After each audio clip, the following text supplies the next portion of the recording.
1930 కెనడాలోని అంజిగుని సరస్సు దగ్గర ఒక చిన్న గ్రామం ఉండేది. అక్కడ 30 మంది ఇన్యూట్ ప్రజలు ఆనందంగా జీవించేవారు. కానీ ఒకరోజు ఫర్ ట్రాపర్ జో లాబెల్ అక్కడికి చేరుకున్నప్పుడు గ్రామం పూర్తిగా ఖాళీగా కనిపించింది. ఇళ్లల్లో ఆహారం అలాగే ఉంది. అగ్ని దగ్గర వంట సగంలో ఆగిపోయింది.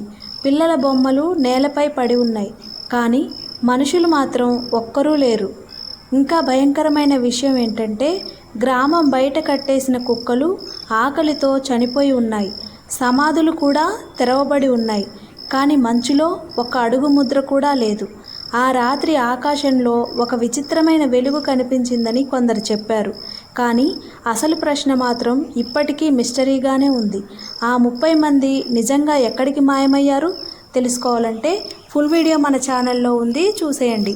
ఇలాంటి మరిన్ని భయంకరమైన హారర్ అండ్ మిస్టరీ స్టోరీస్ కోసం ఈ వీడియోని లైక్ చేసి మన ఛానల్ని సబ్స్క్రైబ్ చేయండి.